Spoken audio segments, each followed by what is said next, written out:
Jack?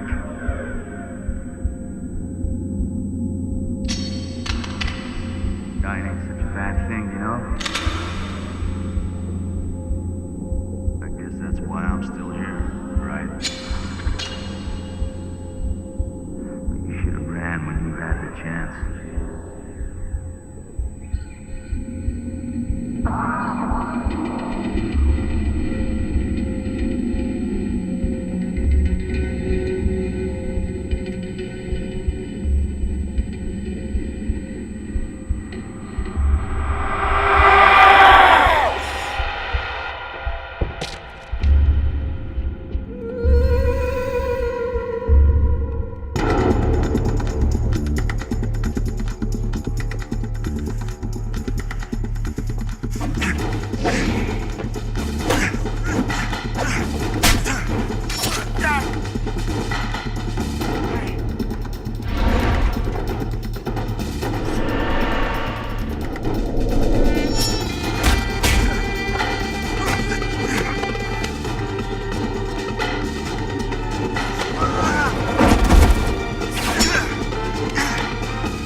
There's a new breed of smugglers and dealers along the New Mexico border. The guys we're talking about could be former American military.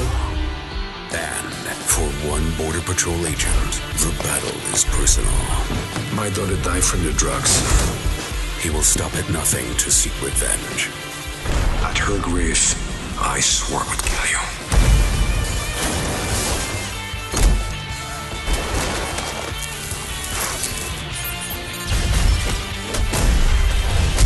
Jean-Claude Van Damme, The Shepherd, Border Patrol, on DVD.